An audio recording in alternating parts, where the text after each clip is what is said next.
The scorching desert sun beat down mercilessly on Camp Leatherneck as Staff Sergeant Maria Rodriguez adjusted her combat gear one final time. At 28 years old, she had already served 3 tours in Afghanistan, but today felt different. The weight of responsibility sat heavy on her shoulders as she prepared to lead her squad on what intelligence suggested would be a routine patrol through the nearby village of Karabad. Maria had earned the respect of every Marine under her command through sheer determination and unwavering courage. Born in a small town in Texas to immigrant parents who worked double shifts to make ends meet, she understood the value of hard work and sacrifice. Her father, a construction worker with calloused hands and an endless supply of wisdom, had always told her that true strength wasn't about never falling down, it was about getting back up every single time. The morning briefing had been standard protocol. Colonel Harrison, a seasoned officer with silver hair and sharp eyes, outlined the mission parameters with military precision. Intelligence reports indicated potential insurgent activity in the village, but recent weeks had been relatively quiet. The local population seemed cooperative, and the Afghan National Army had established good relationships with the tribal leaders. Remember, this is hearts and minds, Colonel Harrison emphasized, his voice carrying the authority of 2 decades in the Corps. We're there to help, not to intimidate. Staff Sergeant Rodriguez, your team has built excellent rapport with the villagers. Keep that momentum going. Maria nodded, feeling the familiar mixture of pride and pressure that came with leadership. Her squad consisted of 12 Marines, each handpicked for their skills and temperament. There was Corporal Jackson, a quick-witted communications specialist from Detroit who could fix any radio equipment with spare parts and determination. Private First Class Thompson, barely 19 but already proving himself as one of the best marksmen in the company. Sergeant Williams, a veteran of Iraq who served as her second in command and had saved her life more than once with his tactical expertise. As they loaded into the armored vehicles, Maria caught sight of a letter she'd received from home the previous day. Her younger sister Carmen was graduating from college next month, the first in their family to earn a degree. The pride in her mother's voice during their last video call still echoed in her mind. Misha, you're making a difference over there. Her mother had said, tears glistening in her dark eyes. But don't forget to come home to us. The convoy rolled through the checkpoint at 0800 hours, dust clouds trailing behind the vehicles as they navigated the rough terrain. The landscape was harsh, but beautiful in its own way, rocky mountains rising in the distance, their peaks catching the early morning light. Maria had learned to appreciate these moments of relative peace during transport, knowing that situations could change rapidly in this environment.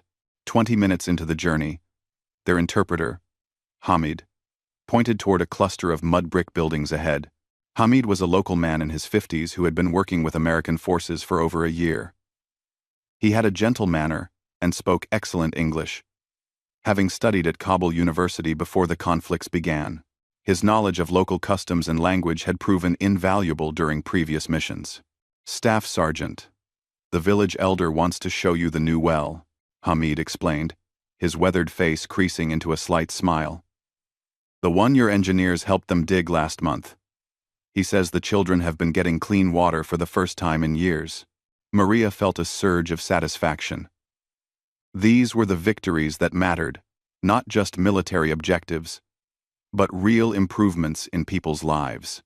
The well project had been her initiative, convincing the higher-ups that investing in infrastructure would build more goodwill than any weapons cache they might discover. The vehicles came to a stop at the village outskirts, and the Marines began their standard dismount procedures. Maria stepped onto the sandy ground, immediately feeling the heat radiating up through her boots. The village seemed peaceful, children playing in the dusty streets, women carrying water jugs, elderly men sitting in the shade of an ancient olive tree. As they walked toward the village center, Maria noticed something that made her pause. A small girl, maybe 6 years old, was sitting alone by a crumbling wall. The child's clothes were tattered, and she seemed to be favoring one leg. Without hesitation, Maria approached, crouching down to the girl's level. Hamid, can you ask her what's wrong? Maria requested, her voice gentle. The conversation that followed revealed that the girl had injured her leg several days ago and hadn't received proper medical attention. Maria immediately called for their medic, Petty Officer Martinez, who examined the child with professional care. It wasn't serious, a minor infection that could be easily treated with antibiotics, but it reminded Maria why they were there. While Martinez treated the girl, the village elder approached. He was a dignified man named Malik, with a long gray beard and eyes that held decades of wisdom and hardship. Through Hamid's translation, he expressed his gratitude for the Americans' continued assistance and invited Maria to see not just the well, but also a small school they had managed to reopen with supplies the Marines had provided. The tour of the village took nearly 2 hours. Maria met teachers who were educating children for the first time in years, saw farmers who were growing crops with improved irrigation techniques, and witnessed a community slowly rebuilding itself from the devastation of war. Each interaction reinforced her belief that their mission was making a real difference. As the afternoon wore on, the temperature continued to climb. Maria had been hydrating regularly, but the combination of the heat, her heavy gear, and the emotional weight of the day was beginning to take its toll. She felt a slight dizziness creeping in but pushed it aside, focusing on the mission at hand. The village elder was in the middle of explaining their plans for expanding the school when Maria noticed dark spots beginning to cloud her vision. The voices around her seemed to be coming from a great distance, and she felt an overwhelming sense of fatigue washing over her like a tide. "Staff Sergeant, you okay?" Sergeant Williams' voice cut through the haze, but it sounded muffled and far away. Maria tried to respond, to maintain her composure and leadership presence, but her body had other plans. The last thing she remembered was the concerned look on Hamid's face as her knees buckled and everything went black. The collapse happened so quickly that it took several seconds for everyone to process what had occurred. One moment, Staff Sergeant Rodriguez was standing tall, listening intently to the village elder's words. The next, she was unconscious on the ground, her weapon secured, but her body completely limp. Sergeant Williams immediately took charge, barking orders with the precision of a seasoned Marine. "Martinez! Get over here now! Thompson, establish a perimeter! Jackson, radio for immediate medevac." The villagers, rather than panicking or taking advantage of the situation, gathered around with genuine concern. The village elder, Malik, began speaking in rapid Pashto to Hamid, clearly distressed about their guest's condition. As Petty Officer Martinez began his assessment, checking Maria's vital signs and trying to determine the cause of her collapse, something extraordinary began to happen throughout the village and back at the base. Word of Staff Sergeant Rodriguez's collapse spread through the base communications network faster than anyone could have anticipated. Within minutes of Corporal Jackson's initial radio call, every Marine in the company knew that their respected leader was down. But what happened next would become the stuff of military legend. Petty Officer Martinez worked quickly and efficiently, his medical training taking over as he assessed Maria's condition. Her pulse was rapid, but strong. Her breathing, shallow, but steady. The oppressive heat, combined with dehydration and exhaustion, had overwhelmed her system. It was serious, but treatable with immediate medical intervention. "She's stable, but we need to get her cooled down and hydrated fast," Martinez reported to Sergeant Williams. "This heat exhaustion could turn into heat stroke if we don't act quickly." Williams nodded grimly, coordinating the medevac request while maintaining security protocols. But as he spoke into his radio, he noticed something happening that made him pause mid-sentence. The villagers weren't scattering or taking cover as they usually did when military situations arose. Instead, they were gathering closer, their faces etched with genuine concern. The village elder, Malik, approached Williams with tears in his weathered eyes. Through Hamid's translation, his words were simple but powerful. "She came to help our children. Now, we help her."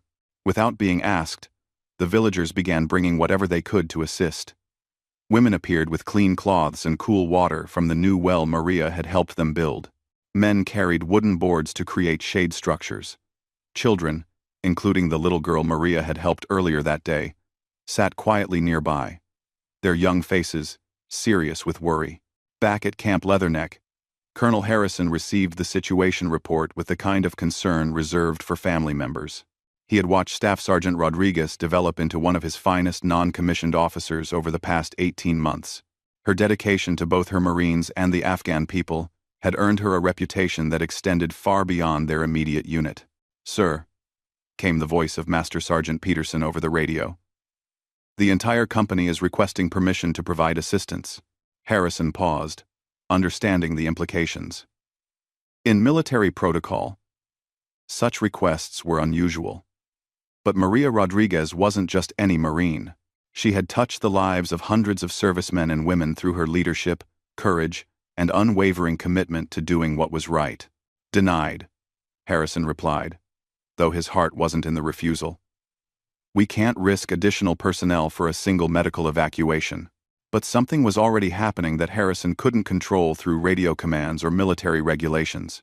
Marines throughout the base had begun gathering in the central courtyard, not through any official order, but through an unspoken understanding that one of their own needed their support.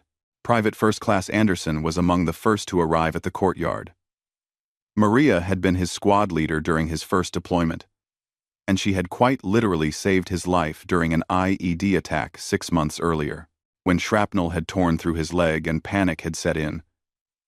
It was Maria's calm voice and steady hands that had kept him conscious until the medics arrived. "She pulled me out of that wreckage when I couldn't move," Anderson told the growing crowd of Marines. Said she wasn't leaving any of her Marines behind, ever. Similar stories began emerging as more service members gathered. Sergeant Foster recounted how Maria had spent her own leave time helping him navigate a difficult family situation back home, making calls and coordinating support when his wife had been hospitalized. Lance Corporal Hayes described how she had mentored him through the challenges of military life when he was struggling with homesickness and doubts about his service. The helicopter carrying the medical evacuation team was still 30 minutes out when reports came in that made Colonel Harrison realize something unprecedented was occurring. Marines from other companies had begun arriving at the courtyard, having heard about the situation through the efficient grapevine that exists in any military installation. "Sir," reported Lieutenant Davis, his voice carrying a note of awe, "we've got Marines from Alpha Company, Bravo Company, and even some Navy personnel gathering outside. They're not causing any disruption, but they're asking for updates on Staff Sergeant Rodriguez's condition." Harrison made his way to the window of his office and looked down at the courtyard. What he saw stopped him in his tracks. Nearly 200 Marines and other service members had gathered in neat formation, not because they had been ordered to, but because they chose to be there. They stood in perfect silence, their faces reflecting the kind of respect and solidarity that defines the military family. Meanwhile, in the village, Maria's condition was stabilizing under Martinez's care and the unexpected assistance from the local population. The villagers had created an impromptu field hospital, complete with shade, ventilation, and a steady supply of clean water. The village women, many of whom were mothers themselves, took turns fanning her with palm fronds and monitoring her comfort. As Maria slowly regained consciousness, the first face she saw was that of the little girl she had helped earlier. The child was holding a small flower she had picked from somewhere in the village, offering it with a shy smile despite the language barrier between them. "Welcome back, Staff Sergeant," Martinez said with evident relief. "You gave us quite a scare there." Maria tried to sit up, but Martinez gently but firmly kept her lying down. "Easy there. You need to take it slow. Heat exhaustion is nothing to mess around with." As her awareness returned, Maria became conscious of the crowd surrounding her. But instead of the chaos she might have expected, there was an atmosphere of profound calm and mutual support. Afghan villagers and American Marines working together, united in their concern for her well-being. Sergeant Williams approached with his radio in hand. "Staff Sergeant, the base is asking for a status update, but I think you should know there's something happening back home that you need to hear about." Through the crackling radio connection, Maria could hear voices in the background. Multiple voices. Hundreds of them. creating a low murmur of conversation and concern. Williams explained what was occurring at the base, how Marines from across the installation had gathered spontaneously, creating an impromptu vigil of sorts. "They're not going anywhere until they know you're okay," Williams told her, his voice thick with emotion.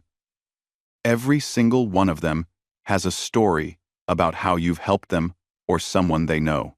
Maria felt tears welling up in her eyes, but they weren't tears of weakness or embarrassment. They were tears of overwhelming gratitude and recognition of the bonds that connected them all. She had joined the Marines to serve her country and make a difference in the world. But she was learning that sometimes the greatest impact comes from the simple act of caring about the people around you. The sound of helicopter rotors in the distance announced the arrival of the medevac team, but Maria was already feeling stronger. The combination of medical treatment, the cooling efforts of the villagers, and the emotional support flowing from both the local population and her fellow Marines had worked better than any single medical intervention. As the helicopter touched down in a whirlwind of dust and noise, Maria realized that this moment lying in the shade provided by Afghan villagers, while knowing that hundreds of Marines were standing in solidarity back at base, represented everything she had hoped the military could be. It was proof that service wasn't just about individual heroism or tactical victories. It was about building connections that transcended cultural boundaries and creating communities strong enough to support each other through any challenge. The medevac team quickly but carefully loaded Maria onto a stretcher, preparing for the short flight back to the base medical facility. As they lifted off, she caught a final glimpse of the village below. The residents had gathered to wave farewell, their faces reflecting the same mixture of relief and affection that she felt toward them. But the most powerful moment was still ahead, waiting for her at Camp Leatherneck, where 500 Marines would demonstrate what honor, respect, and brotherhood truly meant. The helicopter touched down at Camp Leatherneck's medical landing zone with the precision that came from countless similar missions. But as the rotors began to slow and the dust settled, it became clear that this was no ordinary medical evacuation. The landing zone, typically staffed by a handful of medical personnel and security guards, was surrounded by an unprecedented gathering. 500 Marines stood in perfect formation around the perimeter, their uniforms crisp, despite the desert heat, their faces reflecting a mixture of relief and profound respect. They had been gathering for over an hour, not through any official command, but through the kind of spontaneous organization that happens when people are united by genuine care and shared values. Colonel Harrison stood at the front of the formation, having made the decision to join his Marines rather than observe from his office. As a career military officer, he had witnessed many acts of courage and brotherhood, but nothing quite like what was unfolding before him. This wasn't about military protocol or ceremonial tradition, it was about family. As the medical team carefully transferred Maria from the helicopter to a waiting gurney, she caught her first glimpse of the assembled Marines. The sight took her breath away more effectively than any heat exhaustion could have. Row after row of her fellow service members, standing in silent solidarity, their attention focused entirely on her well-being. Dr. Sarah Chen, the base medical officer, quickly took charge of Maria's care, but even she paused when she saw the gathering. "I've been practicing military medicine for 15 years, she whispered to her assistant, "and I've never seen anything like this." As they wheeled Maria toward the medical facility, something extraordinary happened. Without any verbal command or signal, the assembled Marines began to move, not breaking formation, but turning as one unit to face her direction. The silence was profound and powerful, broken only by the soft sound of hundreds of boots shifting in unison on the sandy ground. Master Sergeant Peterson, a 20-year veteran who had served in 3 different conflicts, stepped forward as the gurney passed. His weathered face, usually set in the stern expression that came with his rank and responsibilities, was softened with emotion. "Staff Sergeant Rodriguez," he said, in a voice that carried clearly across the landing zone, "you have served with distinction and honor." The simple words seemed to unlock something in the assembled crowd. One by one, Marines began stepping forward, not breaking ranks, but making their presence known. Some nodded respectfully. Others offered brief words of encouragement. Many simply stood taller, their bearing reflecting the pride they felt in their shared service. Inside the medical facility, Dr. Chen conducted a thorough examination while the gathering outside continued to grow. Word had spread beyond the base, and reports were coming in of similar gatherings at other installations where Marines who had served with Maria were stationed. Social media posts from family members and friends were beginning to circulate, sharing stories of her dedication and character. "Physically, you're going to be fine," Dr. Chen assured Maria as she reviewed the test results. "Heat exhaustion is serious, but you responded well to treatment. We'll keep you here for observation for a few hours, but I expect a full recovery." Maria nodded her gratitude, but her attention kept drifting to the window, where she could see the edges of the crowd still gathered outside. "Doctor, why are they all still out there? Shouldn't they return to their duties?" Dr. Chen smiled, understanding the question behind the question. "Staff Sergeant, in all my years of military medicine, I've learned that some things can't be regulated or commanded. Respect has to be earned. And what's happening out there is the result of months and years of earning that respect through your actions and character." As the afternoon progressed, the gathering began to take on an almost ceremonial quality. Marines who had been on duty rotations came to pay their respects before returning to their posts. Others brought folding chairs for those who had been standing for hours. Someone organized a rotation system so that everyone could participate while still maintaining the base's operational requirements. Stories began circulating through the crowd, shared memories, and experiences that painted a picture of why Staff Sergeant Rodriguez had earned such devotion. Lance Corporal Williams told anyone who would listen about the time Maria had spent her entire leave helping him prepare for the birth of his first child, even driving his wife to doctor's appointments when he was deployed. Sergeant Major Rodriguez, no relation, despite sharing a last name, recounted how Maria had volunteered to lead additional patrols when his unit was short-handed, never complaining about the extra duty or dangerous assignments. She never asked what was in it for her, he told the group gathered around him. She just asked what needed to be done. The base chaplain, Father O'Sullivan, moved through the crowd offering support and listening to the stories being shared. What struck him most was the diversity of the people who had been touched by Maria's service. Marines from different companies, Navy personnel, civilian contractors, and even some Afghan interpreters who had worked with her unit. "She treated everyone with the same respect," explained Hamid, the interpreter who had been with Maria during her collapse. He had requested permission to come to the base to check on her condition. American, Afghan, it didn't matter. She saw people as people. First, as evening approached, Colonel Harrison made the decision to address the gathering. It was unusual for a commanding officer to speak to such an informal assembly, but the circumstances were far from ordinary. He took a position where everyone could see him, his voice carrying clearly in the desert air. "Marines," he began, using the traditional address that encompassed all branches of service represented in the crowd. "What we have witnessed today goes to the very heart of what it means to serve." Staff Sergeant Rodriguez collapsed not from weakness, but from the exhaustion that comes from giving everything to the mission and to the people around her. He paused, looking across the faces of the assembled service members. "But what happened next? Your spontaneous gathering, your concern for a fellow Marine, your willingness to stand here for hours without being ordered to do so. This represents the very best of our military traditions. You have honored not just Staff Sergeant Rodriguez, but the uniform that all of you wear." As if by pre-arranged signal, though none had been given, the entire gathering came to attention. 500 Marines, sailors, and support personnel stood as one, their bearing reflecting years of training and discipline, but their motivation coming from something much deeper than military protocol.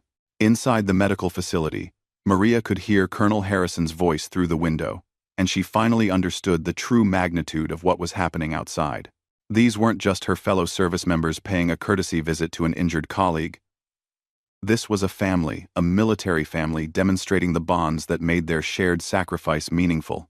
Dr. Chen helped Maria to the window, where she could see the full scope of the gathering. The sight was overwhelming hundreds of people who had chosen to spend their off-duty time standing in respect for her service and recovery. Many were people she had worked with directly, but others were Marines she had never met who had heard about her character and dedication through the stories shared throughout the base. As the sun began to set behind the mountains, casting long shadows across the base, Colonel Harrison gave the command that officially ended the gathering. "Dismissed," he said simply, though his voice carried notes of pride and emotion. But even as the formation began to break up, individuals continued to approach the medical facility. Some left small tokens, challenge coins, handwritten notes, flowers picked from the base gardens. Others simply stood for a moment outside the window, offering a salute or a wave that transcended military rank and spoke to the human connections that made their service meaningful. That evening, as Maria lay in the medical facility recovering from her heat exhaustion, she received a video call from her family back in Texas. Her mother, father, and sister had heard about the incident through military channels. But what they had also heard were the stories of the gathering, the respect shown, and the way an entire military community had rallied around their daughter and sister. "Mija," her mother said through tears of pride, "your father and I always knew you were special. But today, the whole world can see what we've always seen." Maria's recovery was swift and complete. Within 48 hours, she was cleared for duty and back with her squad. But the events of that day had created something that would last far longer than any medical treatment. The story spread throughout military circles, becoming a reminder of what service really meant and how individual actions could create ripple effects that touched hundreds of lives. Months later, when Maria was awarded a commendation for her service in Afghanistan, the citation mentioned not just her tactical skills and leadership ability, but her dedication to building bridges between cultures and her commitment to seeing the humanity in every person she encountered. The 500 Marines who had stood in respect for her courage had done more than honor one person. They had demonstrated the values that made their service meaningful and created a moment that would inspire others for years to come. The village well that Maria had helped build continued to provide clean water for the families of Karabad.